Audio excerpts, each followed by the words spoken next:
Estamos iniciando mais um ProsaCast, sejam todos bem-vindos. Eu sou Nilmar Olímpio. Desde já agradeço você, meu amigo, minha amiga que nos acompanha. Peço que se inscrevam no canal do YouTube. Estamos também em todas as redes sociais aí. Também estamos no Spotify. O Prosa agora está sendo transmitido diretamente aqui dos estúdios da 123 e Live. Queria agradecer aos meus amigos aí, o Ives e o Dudu, pela parceria. Agradecendo também meu amigo Rafael. Rafa, que acreditou no projeto aí, meu parceiro. Tamo junto. Peço aí que se inscrevam aí nas redes sociais, nos acompanhem, ok? Estamos no Face, Instagram. E hoje estou recebendo aqui com muita alegria o Ziel Luiz, o Batatinha. Cara, seja muito bem-vindo aqui ao ProsaCast. Que honra te receber aqui, viu? Ô, Nilmar, que bacana. Obrigado pelo convite. Já vou mandar um abraço pra rapaziada. Eu lembro de você ter falado aqui do Rafa, Iris, né? Do Ives e do Dudu. E do Ives. Ives e do Dudu. Ives. E aí, pessoal, beleza? Tudo certo?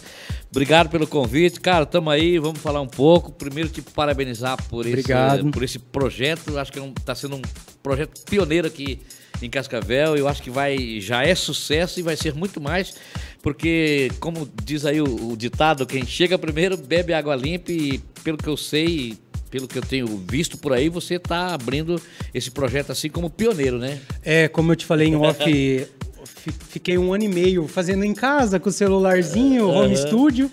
Aí tem esses amigos aí que estão acreditando nesse novo formato. Tá e legal. vamos encarar, né? Uma missão nova, é legal, né? Muito bacana, eu cheguei aqui, já falei pra você, super equipado, e eu posso falar porque a gente tá no meio, trabalha, então quando você olha assim, você já sabe que o negócio tá show de bola, viu? Parabéns, tá? Tá muito bem equipado aí. Tá bacana. Tá Queria muito mandar legal. um abraço aí a todos que trabalham com você lá no TV Tarobá. Bacana. Um abraço pra Débora, que me atendeu muito gentilmente. Muito obrigado, Débora, tudo de bom pra você. A Débora é nossa assessora de imprensa lá. Isso. Trabalhou um bom tempo comigo aqui na TV Tarobá, procedente de Cafelândia, interiorana como nós. E depois ela da Tarobá, ela teve uma outra passagem e agora ela está com a gente na Assembleia lá em Curitiba. Top. Muito competente. Batatinha, mais de 20 anos de TV, né? Mais. Agora essa missão aí também como deputado, vamos falar um pouquinho disso. Tá bom. Mas eu falo que eu gosto de ouvir histórias. Vamos voltar lá em Nova Aurora. Vamos lá. Você acho que ficou em Nova Aurora até os 14 anos, por aí que Isso, eu vi. isso. Foi até em Graxate? Conta pra gente esse começo aí. Então, eu acho que quem que da nossa época, da nossa era, que não ralou um pouquinho como em Graxate. Diferente da geração nova de agora. Eu imagino que você também passou por isso, ou vendeu sorvete. Fui empacotador. Ou ajudou. A gente, nas antigas, a gente ajudava também. Quando chegava o circo na cidade, a gente corria lá para ajudar a carregar as coisas para o circo, para ganhar a entrada do circo, né? A nossa geração, assim, foi assim. Sim. Fui engraxate, fui vendedor de pudim, né? Eu tenho um irmão meu que tem apelido de pudim. Eu vendia, ele vendia, mas o apelido de pudim ficou pro meu irmão mais velho, que aliás é o irmão mais velho. Certo. Fui vendedor de pudim, vendedor de sorvete, fui engraxate, ajudei quando eu falei para você no circo, né, para você conseguir a entrada. Sim. A gente ajudava a carregar uma coisa ou outra. Enfim, eu fiz bastante isso. E aí, como você falou, com 14 anos eu fui para São Paulo. Eu fiquei até os 14, que é a minha juventude, criança. Sim. E aí fui com 14 anos para São Paulo, porque daí eu já estava começando a ir para os 15, minhas irmãs já tinham ido 2, meu irmão, esse mais velho, também já estava lá em São Paulo. E naquela época a gente tinha São Paulo como referência. Sim. Olha, São Paulo é um lugar que tem muito emprego, tem muito trabalho, a melhorar de vida. Minhas irmãs já tinham ido, já estavam trabalhando, meu irmão também já estava trabalhando. Eu, embora de menor, mas a gente via falar que ela tinha muito trabalho também para menor, já naquela época. A responsabilidade já era grande, né? Aí eu corri para São Paulo, fui para São Paulo, cheguei lá com 15 anos, aí fiquei lá, acho que 4 para 5 anos, aí já voltei para Nova Aurora de Maior.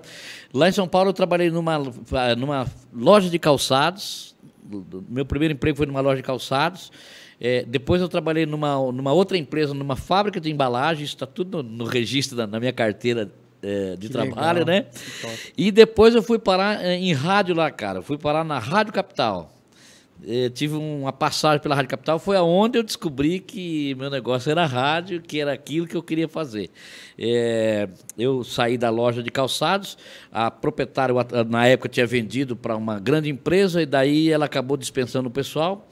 E aí a gente foi na procura de trabalho. E aí, passando pelo centro de São Paulo, uma placa, precisa-se de auxiliar discotecário.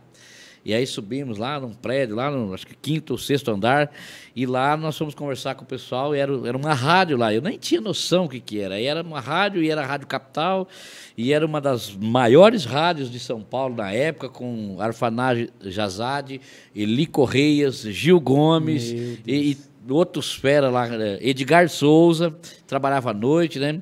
Eu não sei se o Zebete fazia de manhã, mas eu sei que o Eli Correias pegava das 8 ao meio-dia, daí tinha o Gil Gomes, esse Arfanage Jazade era um cara igual ao Gil Gomes, era um apresentador de programa policial também lá. E o Edgar de Souza, que era o carro-chefe da rádio, fazia um programa à noite, lá das 8 às 10 da noite. E aí eu entrei lá como auxiliar de discotecário, Nilbar. Que legal. Como você está falando que gosta de história, eu vou contando aqui. Mete ficha. E aí o que era o serviço de auxiliar discotecário? A gente precisava saber o que era. E daí era assim, existia o sonoplasta e existia o apresentador. O auxiliar tinha que ajudar o sonoplasta. Então, um ouvinte ligava para falar com o Neymar. Oi, Neymar, eu quero o Amado Batista, Tardes Morena, entendeu? Aí o auxiliar tinha que saber em qual dos discos estava aquela música, porque a maioria dos artistas sempre tinha 2, 3, 4, 5 LPs de vinil. Sim. E aí o auxiliar, com o tempo, a gente, essa música está no LP3, no 4, a gente decorava, né? Aí eu gosto de explicar para o pessoal por que o locutor, naquela época, hoje é tranquilo, mas naquela época a gente tinha que ter o tempo de buscar o disco, trazer para o sonoplasta, para o cara botar no ponto para poder rodar a música. E aí o locutor ficava naquela, como é que tá aí? Para quem você manda? Tá chovendo? Não tá? Ah, manda. O cara ficava dando uma firula, conversando com o ouvinte para dar tempo do auxiliar correr, buscar e trazer para o sonoplasta executar. Hoje não, hoje você botou no computador, é na hora, né? Moderno. E aí lá eles tinham uma política também, que quando chegava a Voz do Brasil, rigorosamente, agora mudou de um tempo para cá, mas naquela época, 7 horas, 19 horas, era a Voz do Brasil, rigorosamente nesse horário. Daí o que a Rádio Capital fazia? O sonoplasta, que hoje é operador, ou é DJ, que eles falam, né?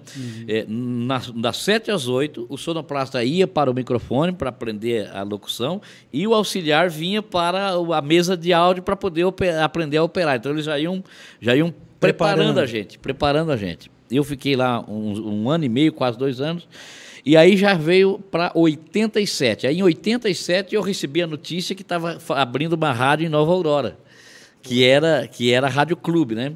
E aí eu já louco para voltar embora, porque é muito ruim, São Paulo é sofrido, né? Tem que levantar de madrugada, era uma loucura naquele tempo, trem, e ônibus, enfim, era muito louco. E aí meu pai falou, tá abrindo uma rádio aqui em Nova Aurora, tá construindo, na verdade, não estava nem no ar, nem nada. Estava construindo, aí eu já cresci o olho, falei, eu vou embora, né, cara, tá abrindo uma rádio, é o que eu gosto, eu já sei um pouco, mais ou menos, eu não falava, mas eu ficava ouvindo e estava aprendendo. E aí, cara, eu vim para Nova Aurora e assim, uma coisa bacana, legal, se você for em Nova Aurora e perguntar para as pessoas mais antigas, elas vão confirmar. Eu vim para Nova Aurora e eu ajudei a trabalhar na construção da rádio. Trabalhei lá furando valeta, ajudando na parte de pedreiro. Trabalhei como ajudante geral lá na rádio, ajudando lá na rádio. E aí a rádio acabou entrando no ar e eu acabei fazendo amizade também com o pessoal. Aí eu já sabia, já tinha uma noção de operação de mesa, mais ou menos, eu não sabia. Mas aí quando eu falei pro cara, eu trabalhei na Rádio Capital em São Paulo, o cara ficou louco, cara. O cara falou, capaz, eu trabalhei. Falo, fazia programa na mentira. Já preparado. Não, né? Mentira, não falava nada. Eu menti pro cara que eu falava e que eu já fazia um programa lá na rádio aos domingos e tal. Mentira, eu não falava nada, mas eu tinha noção. Falei, aqui não vou Aurora, cidade pequena, a rádio tá começando, eu vou meter um louco aqui, vou falar o que eu falo. Vou dar uma de maluco aqui, cara. E aí o cara falo. E aí começamos, aí a rádio abriu, o cara me deu um programa chamado Frequência Sertaneja, das 8 da noite às 10 da noite, 2 horas. E aí, cara, comecei com Frequência Sertaneja, aí fiz tudo na Rádio Clube. Aí fiz reportagem policial, trabalhei na área desportiva, tudo, rádio pequena.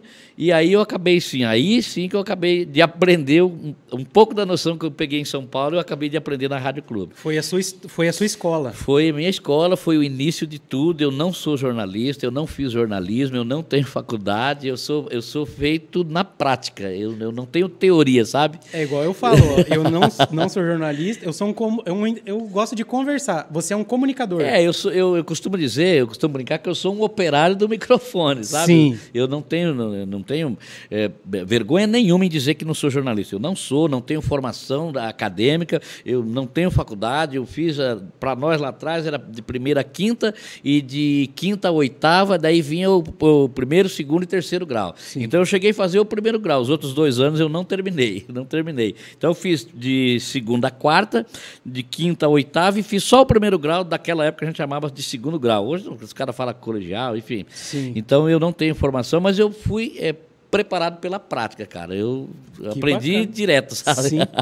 E muitas pessoas não sabem. Mas como que entrou a música? Nesse meio, você já estava... Daí você teve a sua banda, etc. É isso. A música foi também em Nova Aurora. Foi no ano de 92. Em 92...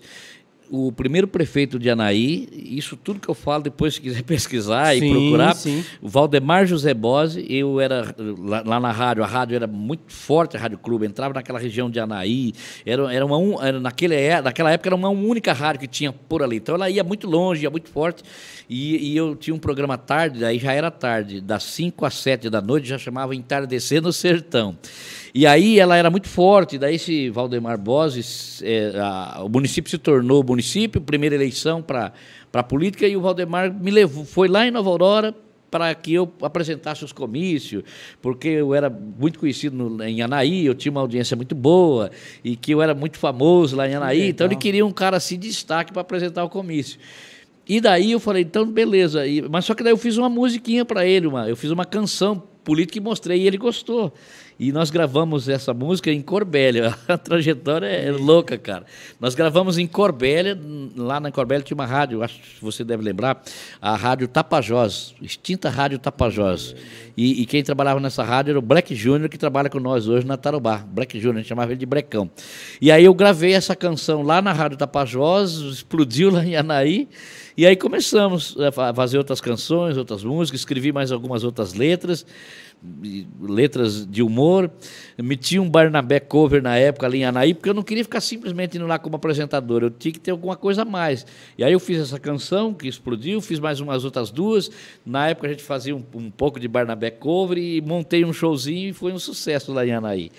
Que legal. E já puxando para o lado infantil, isso daí? Isso. Pro lado infantil, sempre pro lado infantil, sempre músicas infantil, criançada, brincar com a meninada e tal. E aí, em 97, que eu vim para Cascavel. Eu fiquei de 87 a 97, daí em 97 eu vim para Cascavel. Cascavel também foi uma história muito legal de eu ter vindo para cá. Tinha o extinto Banco Bamerindos, e eu já era repórter policial lá em Nova Aurora, e aí teve um assalto no Banco Bamerindos de Assis Chateaubriand, lá em Assis. E aí chegou o comunicado para o pessoal de Nova Aurora, para a polícia, o sargento Eliseu Ribas está lá em Nova Aurora, o soldado Salles está lá em Nova Aurora, tem alguns que ainda estão por lá. E como eu era repórter policial, era uma tarde e eu estava lá na delegacia, batendo papo, Nova Aurora muito tranquilo, muito pacato, aí tocou o telefone, deu um assalto aqui em Assis, e os caras estão indo sentido Nova Aurora, cara. Foi essa reportagem que me trouxe para Cascavel. Que você saiu correndo junto com o pessoal, né? Com o pessoal, isso aí. E daí o pessoal, vamos lá para a entrada da cidade, vai que esses malucos estão vindo para cá mesmo, não sei se está vindo, tá, vamos. Aí o sargento Ribas... no carona, o Salles, que está em Nova Aurora até hoje dirigindo, e eu no banco de trás de uma Ipanema, um gravadorzinho, antigamente a gente tinha um gravadorzinho quadradinho e tal, e aí a gente foi para lá, cara, assim, de bobeira, de repente o Ribas fala, cara, olha lá os caras, um Opala de cor verde, lembro como se fosse hoje, um Opalão de cor verde, aquela placa amarela ainda. E aí o Salles começou na perseguição, cara, e eu comecei a ficar com medo, e aí o sargento já sentou na janela, já começou a atirar nos caras, e os caras atirando contra a gente, cara. Eu só lembro que eu apertei o play do gravador e passei atrás dos bancos, e umas horas eu falava alguma coisa, outra hora eu não falava nada, cara, o bicho feio, cara. Foi assim um negócio maluco. Eu falei, vamos morrer tudo nós aqui agora, cara. Vamos morrer, porque os caras mandaram bala mesmo. Mas aí, quando chegou ali próximo ao milícia, os caras entrou numa estrada, abandonou o carro e caíram no mato. E eu junto gravando. Naquela tarde, a polícia pegou dois. E aí o terceiro, por incrível que pareça, era o cara que fugiu com o dinheiro. Sempre assim, mas essa foi verdade porque eu estava junto. Rapaz, o cara que fugiu levou a grana, cara. Foi aí que então começou a sua aí história. Aí eu peguei essa matéria e mandei aqui para o Thiago de Amorim Novaes na Rádio Colmédia. Eu mandei a matéria, ficava louco, velho. Era um cara assim, o cara é foda. Véio. Mentira também, porque eu levei sorte. E eu tive assim a expertise de apoiar o gravador para gravar. Eu apertei e aí pegou tiro, pegou grito, e e isso me rendeu um baita material. Me rendeu um baita material e um convite para a Rádio Colmeia. Aí eu vim para cá, na Colmeia em 97. O Thiago de Amorim Novaes, no caso, já era a tua referência. Já, nossa, era o meu cara. O Thiago, o Thiago foi muito bom, cara. Como apresentador, como comunicador, tinha uma voz firme, fazia umas manchetes. Ele prendia a gente no rádio. Ele era muito bom profissionalmente. Você tinha outras referências além do Thiago? Quem que era daquela época? O Alborguete, pode contar ou não? Pô, não, o Alborguete acho que é da mesma época, mas o Thiago era muito melhor que o Alborguete, cara. Na época ele era assim, era um cara muito foda, muito bom, cara. Porque além dele ser bom, ele tinha uma voz muito boa, uma voz imponente, e ele fazia umas manchetes bonitas, e umas trilhas, o operador dele era muito bom, ele dava um show de comunicação no rádio, ele era muito bom, cara. E aí eu ficava ouvindo, e aí eu mandei esse material para ele aqui, eu achei que o cara nem vai ligar para isso aí, o cara nem vai rodar isso, porque a gente sem edição, sem nada, né, cara? Uhum. Nossa, ele ficou assim, ele rodou o material e manteve contato, pediu para que eu viesse aí falar com ele. E aí tem uma história minha que foi feita uma revista depois, que até eu ganhei um título de cidadão no horário de Cascavel, e é uma história legal também. Sim. Cara, você não vai falar, bicho. Mas quem está aqui não é para falar mesmo, só para acompanhar. Então, aí eu vim de carona, que é uma história que está num quadro meu e que foi feita uma reportagem. Uhum. Aí, para vir para Cascavel, eu vim de carona. Eu parei ali na entrada de Cascavel, na saída para Nova Aurora, e um cara com um fusquinha de cor azul me trouxe para Cascavel. O cara era vendedor de bebidas, trabalhava com refrigerante. Ele tinha um compromisso em Corbélia, mas o dom da comunicação e a simplicidade, eu consegui sensibilizar o cara. Era mais ou menos umas 2 horas, 2h30. E aí o Thiago falou, cara, você tem que chegar aqui até às 4 horas, porque depois das 4 você já não me pega mais na rádio. E aí, cara, na simplicidade, aquele cara parou, me deu a carona. Se eu me emocionar aqui, você não repara não, tá? Às vezes eu começo a lembrar essas dificuldades. Volta, né, nas dificuldades. E aí esse cara me trouxe e eu falei, cara, eu precisava chegar lá na Rádio Colmeia até 4 horas. Ele falou, puta, eu tenho uma venda para fazer em Corbélia. Já era 2h30 de Fusca, a gente não vai chegar. E aí a gente veio conversando, falei, puxa, cara, oportunidade. O cara me convidou para a rádio lá, o Thiago. Daí o cara, o Thiago. Falei, o Thiago. E era uma oportunidade que eu tô tendo, o cara quer que eu vou lá para conversar com ele, mas eu sem condições e tal. Eu sei que daí eu fui conversando e o cara gostou da minha conversa, da minha simplicidade, da minha sinceridade. O cara falou, cara, eu tinha uma venda para fazer, mas eu nem vou fazer, porque se eu parar em Corbélia, você não chega lá na rádio a tempo. O cara me trouxe, velho. O cara me trouxe e me botou na frente da rádio. O cara falou, essa aqui é a Rádio Colmeia. E aí eu entrei e o cara sumiu. Nunca mais eu vi o cara. Perdi contato.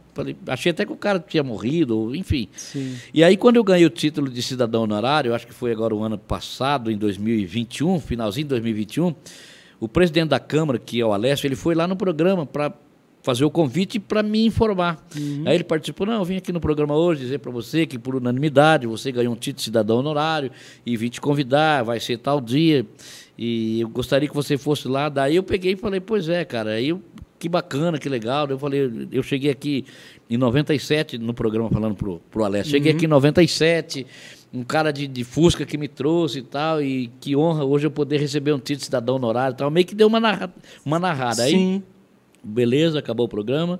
Quando foi umas 4 horas, o Alessio me ligou e falou, cara, o cara que você falou do Fusca, que te deu coisa, o cara tá aqui no meu gabinete, cara. Eu falei, capaz, cara. Não, o cara tá aqui, velho. O cara tava assistindo o programa e ele tá aqui. Daí eu corri lá, cara. Corri, aí o cara foi lá na entrega do título de cidadão honorário, eu chamei ele no palco, ele deu esse depoimento, e assim foi muito legal, muito emocionante. Eu me emocionei bastante, ele também, porque eu tinha perdido o contato, eu não sabia onde ele existia, e ele se emocionou porque ele foi grato porque ele viu que o que eu estava falando era verdade. E aí foi muito legal, cara, muito bacana. E nesse decorrer de toda essa história aí, quando que vem a parte de você, repórter policial, e apresentar esse formato que eu acredito que você for precursor, repórter policial, que você colocou esse teu jeito de irreverente, das brincadeiras? Cara, assim, é ruim a gente falar da gente, mas tem horas que a gente precisa falar, né? É a hora agora. Guardadas as proporções, com toda humildade, com toda modéstia, mas muito guardadas as proporções,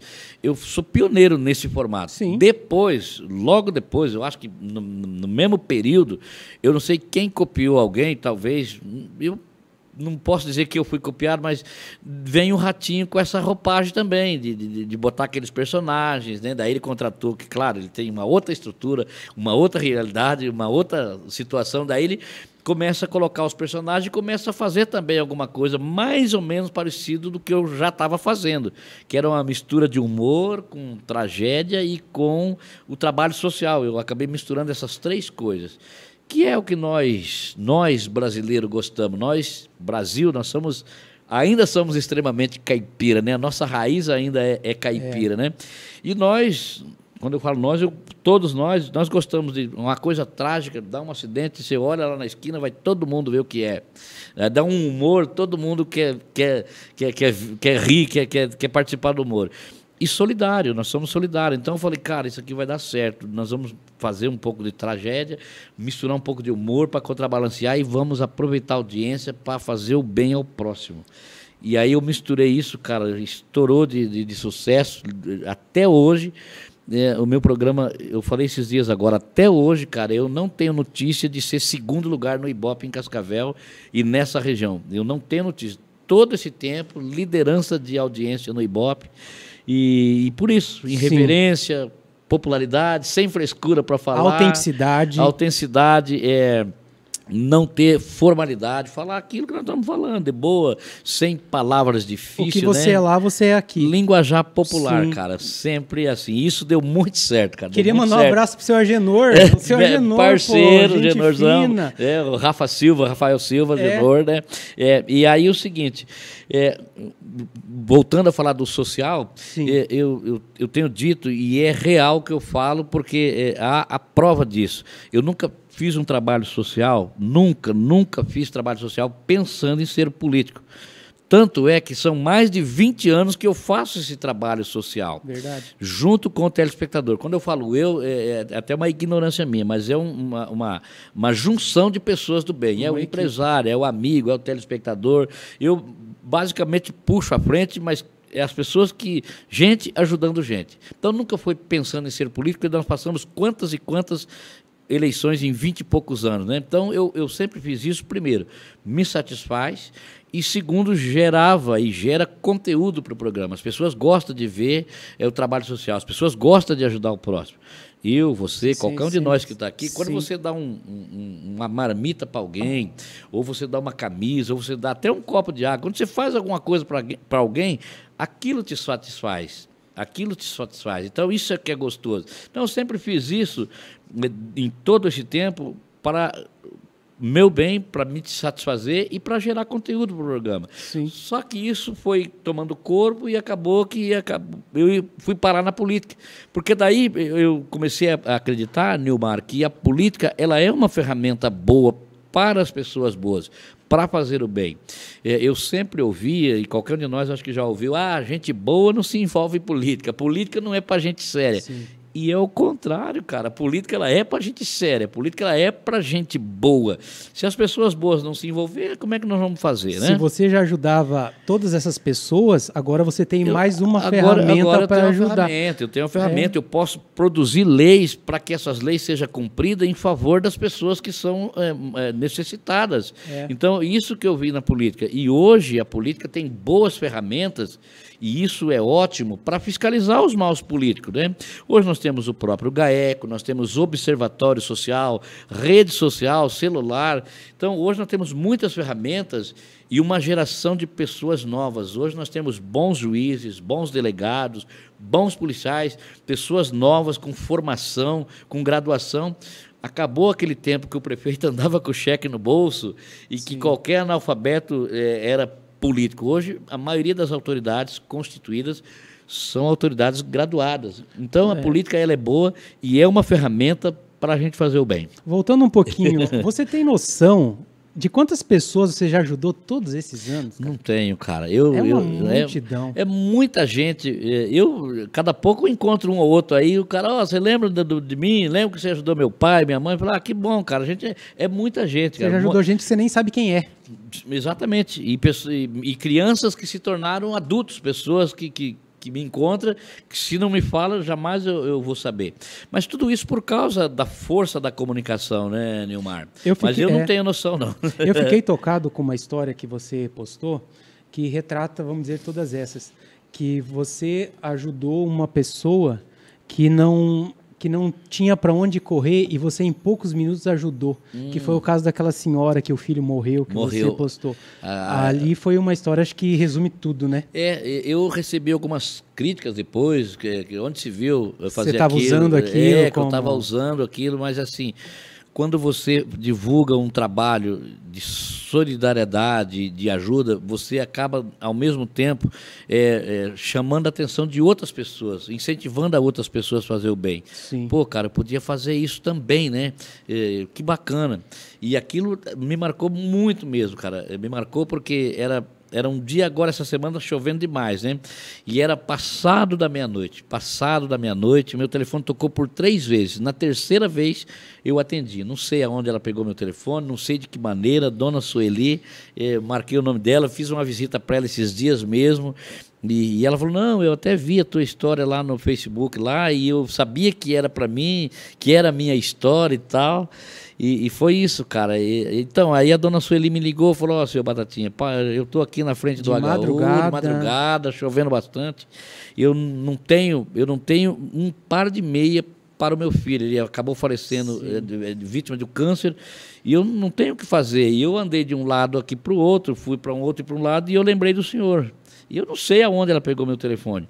E aí eu disse para ela, mas dona Sueli, como é que a senhora está? Eu estou com uma blusa branca, estou com a saia de cor azul, estou de chinelo. Sim. Falei, então assim, dona Sueli, daqui a pouquinho eu vou aí. A senhora me espera aí na frente do hospital, que daqui a pouco eu vou aí. E eu fui, cara, já era quase 1h da manhã, assim. Eu sei que era depois da meia-noite, e estava chovendo demais. Muito mesmo. E aí eu fui lá, daí quando eu estava chegando na frente do hospital, eu já vi aquela senhora caminhando de um lado para o outro, cara, e já me cortou o coração. E aí eu desci e aí liguei para uns amigos, para uns parceiros meus, liguei para um pessoal que era lá da TV, a Homoprev, mais alguns amigos, e a gente conseguiu isso mesmo. Em questão de 40 minutos, a gente conseguiu lá o caixão, toda a roupa, um ternozinho, conseguimos até a Tanato, foi feito tudo, lanche para a família, e aí, cara, aquilo me marcou demais, cara. Lavar a alma, né? Cara, e daí depois que eu fui pro meu carro, e aí voltando sozinho, aí já era 3 da manhã, eu fiquei muito emocionado, sabe? E às vezes até me emociona ainda, porque aquilo que eu pensei, a gente pensa, Nilmar, assim, o que a gente não quer pra gente, a gente não deseja para o próximo. Poderia ser a minha mãe que estivesse naquela situação, poderia ser a sua mãe, poderia ser qualquer um de nós. Então, se a gente tem a condição, eu tinha a condição de atender ela, detalhe, sem gastar nada do meu bolso. Eu sabia que se eu ligasse para os caras da Homoprev e contasse a história, o cara ia me ajudar. E foi isso, eu fiz todo aquele trabalho, não gastei absolutamente nada, a não ser a minha disponibilidade de sair de casa, ir lá e fazer aquele atendimento, porque eu tinha esse canal, eu tinha essa condição de ajudar ela. Então é isso que eu falei há pouco, a gente precisa fazer o bem, a gente precisa ajudar o próximo, porque isso faz bem para a gente. E uma coisa que me marcou, a gente resolveu o problema que para ela seria o fim do mundo, para mim seria uma coisa de pouco tempo, e foi muito bacana. Então, essas coisas que satisfaz a gente, cara. É legal ficar ouvindo as histórias, né? Batatinha, falando um pouco aqui desse novo formato, você está lá na TV há mais de 20 anos, como que você acompanhou esse processo, tecnologia? Hoje aí tudo streaming, tudo digital. Como que você vê hoje? Hoje eu tenho um canal de televisão. Como que você acompanha esse processo aí? A adaptação? Pois é, eu ainda estou tendo certa dificuldade para me adaptar, porque é tudo muito... Por exemplo, agora nós estamos trabalhando lá com robótica, então ficou muito frio, porque nós tínhamos presença física, nós tínhamos lá 1 câmera, 2 câmeras, 3 câmeras, hoje não tem mais, hoje é uma câmera e você fica literalmente sozinho no estúdio. Eu ainda estou tendo dificuldade para poder me adaptar com tanta tecnologia, né, cara? Muita coisa nova, né? Sério? Mas é o futuro. Não tem o que fazer, né, cara? Eu falei, até que não bote um apresentador aqui robótico, vamos se adaptar aí, né, cara? Mas assim, a gente vai aprendendo, é isso que você falou, o futuro, tecnologia, acho que é bom. A nossa geração, eu falei há pouco, é uma geração de muitas pessoas inteligentes, e a gente vai se adaptando, vai se defendendo, vai aprendendo, né? 20 e poucos anos na TV. Eu tenho 25 anos na TV, para ser mais sincero, mais firme. 25 anos. Desses 25, 23 eu tenho só de tempo quente e outros 2 anos de repórter. Estamos se adaptando, estamos aprendendo lá, cara. Mas hoje é muito mais fácil para trabalhar também, sabe? Sim. A tecnologia acaba ajudando a gente, né? Eu sou da época que tinha que ficar sentado lá no plantão da delegacia se você não quisesse perder notícia, né, cara? Verdade, esperando. Tem que esperar, porque não tinha WhatsApp, não tinha rede social, como é que você ia ficar sabendo?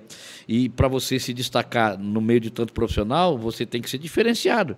Eu até não concordo muito com a questão... Hoje eu falo com alguns colegas, mas eles acham que não tem problema, mas hoje os caras fazem grupo, a gente chama grupo de carrapicho, eles fazem grupo de repórter, cara. Isso eu não concordo, tudo bem, eu entendo, respeito, mas assim, a mesma emissora, ou hoje a mesma notícia que você vê numa emissora, você vê na outra, vê na outra e vê na outra, quer dizer, é tudo igual, e o bacana é o diferente. Você vê uma matéria aqui, mas você olha lá, não tem aquela matéria que o cara tinha aqui. Então, naquele tempo, a gente ficava brigando unhas e dentes para a gente ser diferente, para ter uma matéria que ninguém tivesse. Hoje os caras têm grupo, quer dizer, dá um acidente, bota no grupo, vai todo mundo no mesmo acidente, na mesma imagem, na mesma notícia, entendeu? Entendi. E antigamente, não, antigamente nós ia quietinho, cada um tinha... Às vezes o colega concorrente, que é saudável, nem ficava sabendo. No outro dia, puta merda, onde foi isso ali e tal?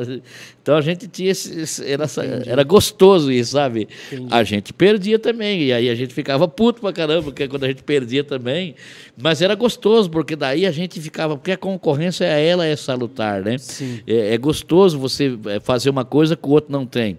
Ruim quando o cara faz uma coisa que você não tem, mas daí isso te bota pressão, né? Sim. Então, eu não concordo com os meninos aí que fazem grupo para todos eles saberem o que acontece e todos eles fazerem a mesma notícia. Legal. Batatinha, e essa sua nova missão aí, eu queria que você falasse um pouco para a gente como que está lá. Você, acredito que esteja ainda num processo de adaptação lá na Câmara, deve estar uma correria, você TV também juntos, isso, ali como deputado. Como que está essa sensação? Conta pra gente um pouquinho como está esse cenário político aí no começo do ano. Aí. Primeiro eu quero aproveitar e dizer que eu não saí da TV, eu continuo normal na TV. Nós estamos falando de tecnologia, isso me ajudou, que se fosse naquela época eu teria que sair da TV.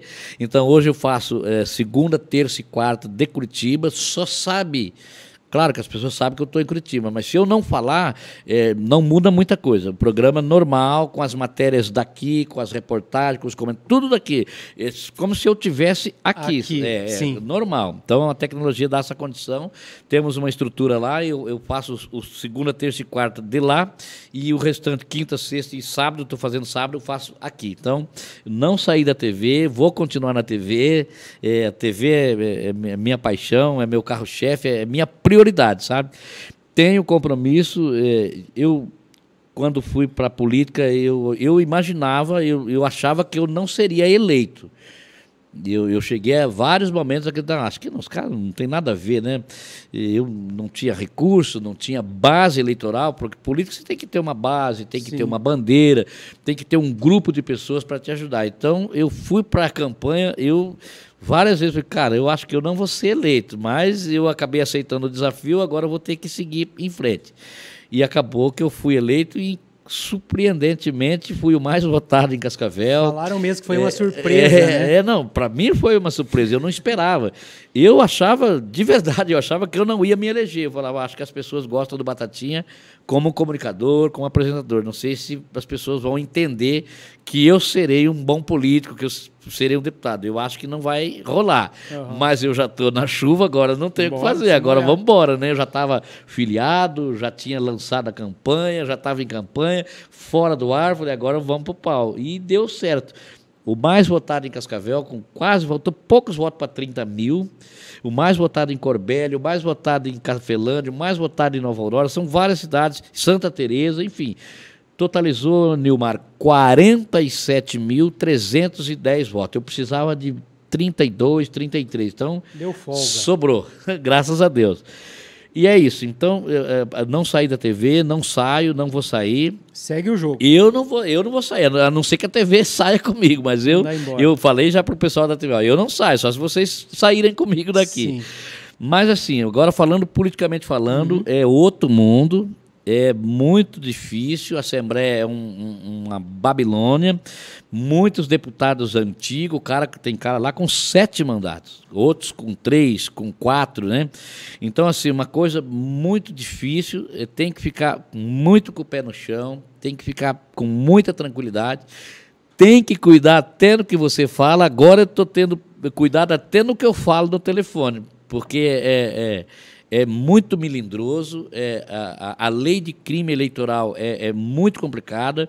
Eu estou tendo que montar um novo formato para eu continuar com o meu trabalho social, que é uma coisa que eu não quero parar, porque agora qualquer coisa, os caras, crime eleitoral. Não, o cara está ajudando aquela pessoa porque ele quer ganhar voto. Então benefício eu preciso. Benefício próprio. Eu estou vendo com o jurídico como é que nós vamos fazer para a gente continuar ajudando as pessoas e eu não incorrer num crime eleitoral. Já me orientaram que talvez tenha que ser feito uma ONG, ou, de repente, a própria TV assumir, que eu acho que vai ser o mais correto, a TV assumir ela, fazer o trabalho social e eu só apresentar. Mas a gente está vendo uma forma... Democracia, hein, Batatinha? É porque o cara está ajudando porque ele quer voto. Então, é crime eleitoral. Mas, assim, não vou deixar de fazer. Se virar crime eleitoral, vai virar crime eleitoral. Mas a gente está tendo um formato, uma comissão jurídica está estudando, está vendo as leis. Não vamos parar de fazer o bem, não. Vamos fazer aí em forma de lei, vamos ajudar. Mas, assim, é tudo muito novo, mas a única coisa que eu tenho certeza absoluta é que eu não vou fazer bobagem, não vou fazer nada errado, não posso e não vou fazer. Porque eu não posso estragar a minha carreira como comunicador. As pessoas não me conheceram político, as pessoas me conheceram apresentador, comunicador. Então, veja a minha responsabilidade. Eu não posso deixar as pessoas falar, o Batatinha foi para a política, olha, era tão gente boa, tranquilo na TV, então na política, olha aí o que virou. Estragou. Então, estragou. Então, isso eu não quero, então eu não posso. Então, não farei bobagem, não farei coisa errada. Primeiro, pela minha formação, pela minha índole, honrar a memória do meu pai, que criou a gente com 13 filhos, sem ter carteira de trabalho. Então, isso é uma honra que eu tenho que carregar para o meu pai, para minha mãe, para os meus irmãos, para a minha família, para os meus amigos. Então, jamais eu vou fazer bobagem. De maneira nenhuma, não quero fazer nada errado e não vou fazer, sabe? Procurar fazer a coisa certa. Por isso que eu falei para você que é difícil, porque a gente está num mundo diferente, a gente sabe que tem os espertalhões, em todo o meio profissional, político, médico, radialista, sempre tem as pessoas boas, mas tem as pessoas mal intencionadas. Então, eu quero me cuidar muito lá. Mas nesse início aí, você já conseguiu alavancar alguma coisa aí do que estava no teu projeto? Então, eu já fiz algumas coisas lá nesses primeiros 28 dias. Nós assumimos dia 1º, até trouxe aqui uma lista para não esquecer, porque fiz algumas coisas que eu podia fazer, como eu não sei muito, eu vou pedindo para os meus colegas. Eu tive a sorte de montar, a princípio, uma assessoria bacana.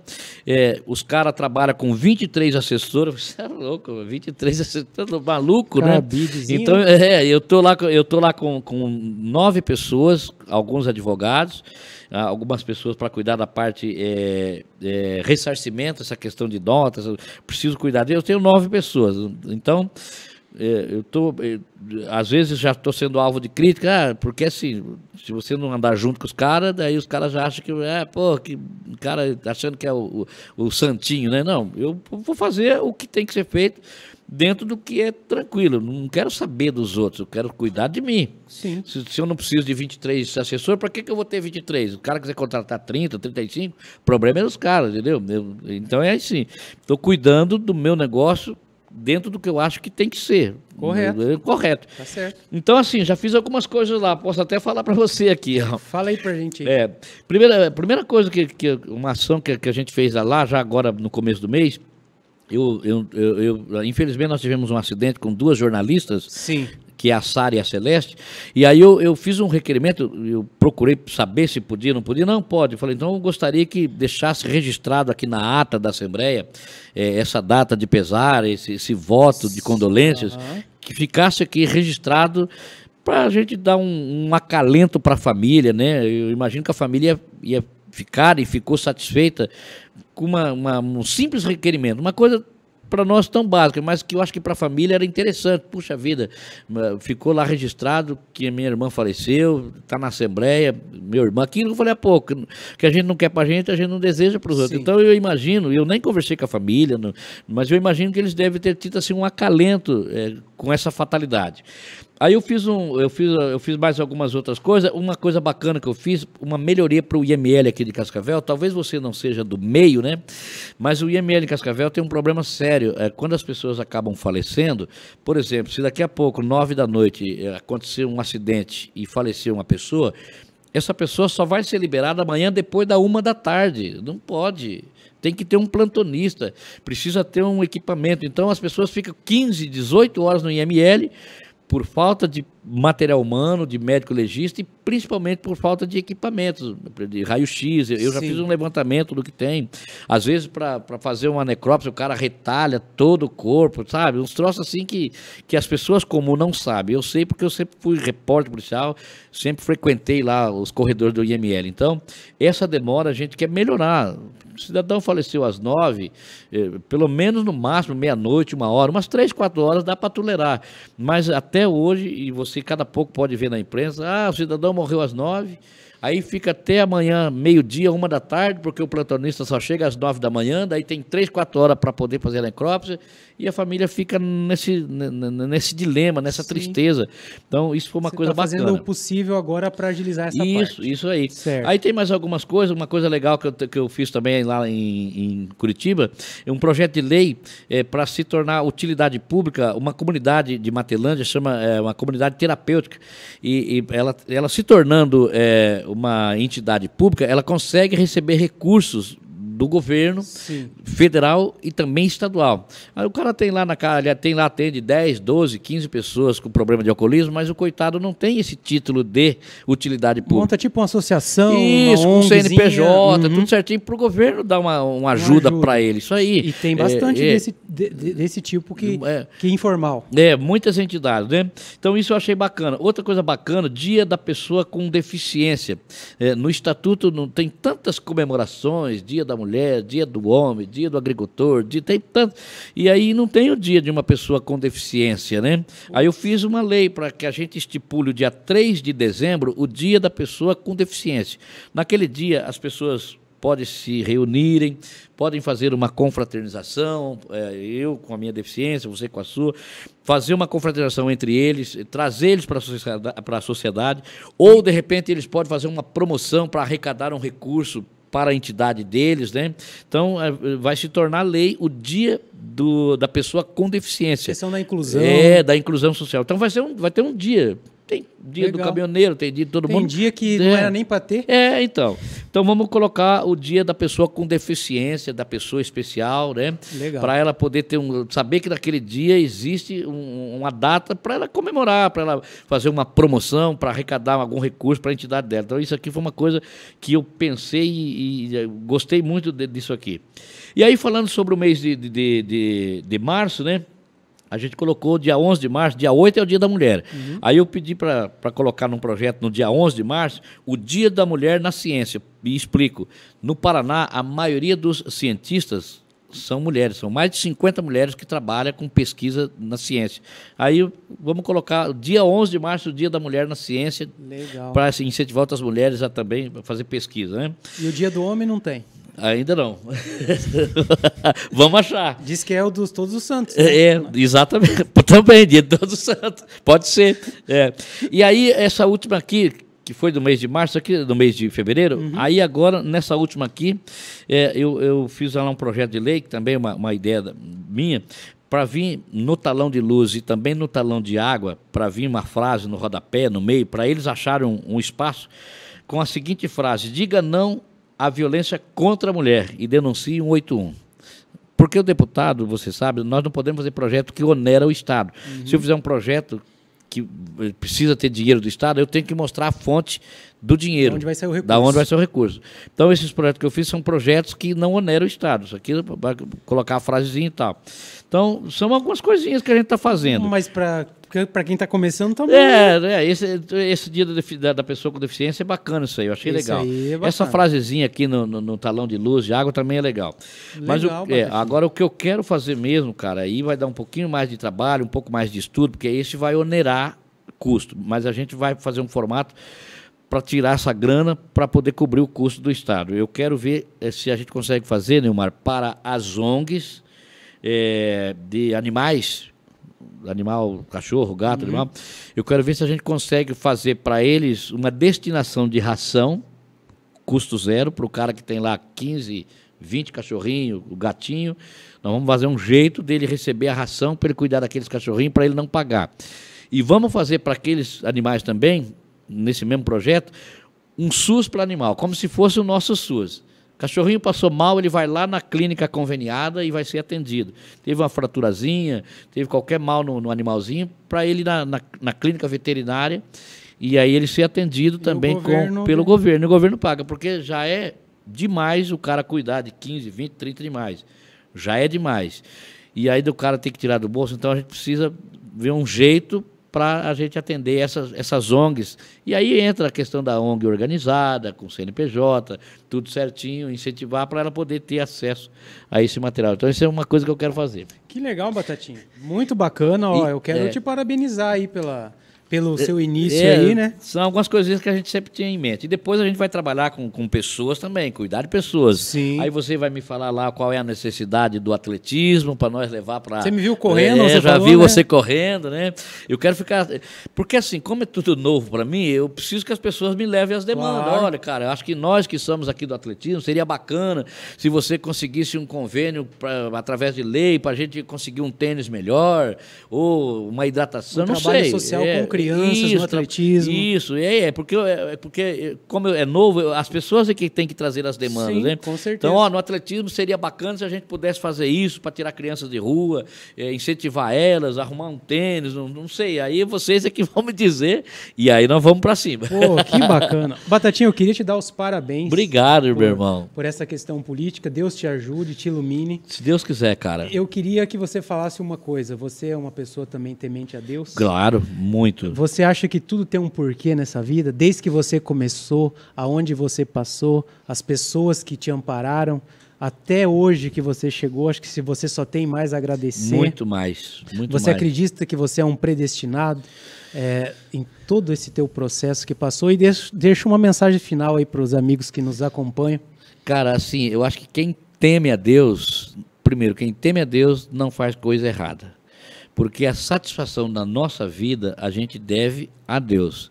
Tudo que eu fizer de bem é para Deus que eu tenho que prestar conta. E tudo que eu fizer de mal é para Deus que eu tenho que prestar conta. Se eu fazer uma maldade para você ou enganar você em alguma coisa, a coisa não é ruim para você, é ruim para mim. Ah, te enganei, te desejei mal, fiquei com inveja de você. Não é problema para você, é problema para mim, você está entendendo? Então, Sim. é por isso que eu acho que Deus tinha e deve ter algum propósito da minha vida, porque já na minha infância, quando eu tinha 7 anos, e isso deve estar na rede social também, nós tivemos uma enfermidade muito grande na minha casa, eu e mais alguns irmãos meus, que hoje vendo, é como se fosse a pandemia que deu agora recentemente. Naquela época chamava-se meningite e clube. E essa enfermidade pegou eu e a minha irmã e mais alguns irmãos meus. E é verdade, é real, é fato. Em Nova Aurora, as pessoas mais antigas sabem disso. Nós tivemos lá 3 irmãos meus que morreram numa semana. Numa semana. E desses 3 irmãos, eu fui o único que consegui me libertar dessa enfermidade. Então, eu acho que desde essa época, Deus já tinha um propósito na minha vida, sabe? Missão. Eu acho que já tinha. E eu sou muito temente a Deus, tenho muita fé em Deus, e sempre que for fazer alguma coisa, peço que Deus me proteja, para que não deixe eu fazer bobagem, que nem eu falei, não posso, não quero e não devo. Primeiro, pela satisfação da minha vida. Então, pode ser que na minha ignorância, ou de repente por não ter um conhecimento, a gente, não sei, porque a gente está lá no meio de tantas pessoas muito mais espertas do que a gente, muito mais inteligente, pessoas poluídas na política, e a gente está lá, mas assim, sempre pedindo a proteção de Deus, fazer coisa boa, cuidar das pessoas, fazer o bem, é isso que eu quero, poder fazer o bem, ajudar as pessoas, estender a mão para quem necessita, fazer através de projetos de lei, quero cuidar dessa fila que demora, o cara fica 5 anos para fazer uma cirurgia, eu quero daqui a pouco, a hora que eu tiver um pouquinho mais, porque está muito novo, mas a hora que eu tiver um pouquinho mais velho na política, eu quero saber qual a razão do cara ficar 3 horas para ser atendido. Às vezes o cara chega às 2 da tarde no UPA e sai às 10 da noite. Às vezes o cara tem 5 anos para fazer uma cirurgia de hérnia. Então essas coisas, daqui a pouco eu vou começar a bater nisso aí, querer saber por que acontece isso, né? Qual é a razão? Essas filas que não tem fim. Não tem fim, cara. Os caras ficam 5 anos para fazer uma cirurgia de hérnia que custa 3 horas por dia. Então eu quero tentar sensibilizar os próprios profissionais de medicina. Daqui a pouco já, meu irmão, vamos fazer assim, cara. Vamos fazer uma coisa boa para Deus. Pega lá a relação de fila, pega 3, 4 caras e daí você vai lá no domingo, das 8 ao meio-dia. Faz uma coisa para Deus, cara. Faz alguma coisa ao próximo. Tira um domingo. O cara que é profissional, hoje, esse domingo eu vou ficar no hospital, vou fazer 3 cirurgias. É pouco, mas você está fazendo a sua parte, irmão. A gente precisa fazer alguma coisa para o próximo. Porque o que a gente faz o próximo, a gente agrada a Deus, cara. Então, só volta coisas boas. Só volta coisa boa. O cara é profissional em cirurgia de hérnia. Bom, domingo eu vou combinar com o anestesista, vou ligar para o hospital, vou conversar com o pessoal, vou fazer uma coisa boa lá. Vou fazer 4 cirurgias das 8 ao meio-dia. Uma vez por domingo, uma vez por mês, um domingo por mês, sei lá, 2, 3 domingos. Sabe, aí se o cara faz 3, o colega dele faz mais 3, outro faz mais 3. De pouquinho em pouquinho. É o que a gente faz na TV lá, cara. Nós fizemos 19 casas solidárias para pessoas que estavam no relento, para pessoas que não tinham uma esperança. Mas daí eu ligo pro Nilmar, cara, velho, me manda 3 sacos de cimento aqui, velho, não vai te fazer falta, você não vai se negar. Entendeu? Du, manda pra nós aqui 2 metros de areia, velho. Para de beber cerveja e me manda aqui. Sai a casa. Sabe? Entendeu? Rafa, cara, eu tô precisando de 10 folhas de eternite aqui. Você não me... Então eu sempre fiz isso. E às vezes, como eu falei, não me custa nada, é uma ligação. Eu cansei de fazer casa do piso, do primeiro tijolo ao último prego sem gastar um centavo meu, só no contato, na ligação, na influência, na amizade, porque o cara não vai, cara. Se eu ligar para você, Neymar, e te pedir lá 10 sacos de cimento, você não vai se negar. Você pode não me dar os 10, mas pelo menos uns 3, uns 4, você vai me dar. Isso, eu sempre fiz isso, cara. É bom demais. E isso satisfaz, cara. Você vai para casa dormir de boa, cara. Que benção. Hoje tem em Cascavel, não em Cascavel, são 19 casas. Tem acho que 2 em Cafelândia, 2 em Corbélia e 14 ou 15 aqui em Cascavel. De pessoas que estão morando com dignidade, uma casinha cobertinha, um banheirinho, chuveirinho. E se a gente não entra e dá uma mão, o cara, coitado, fica naquela.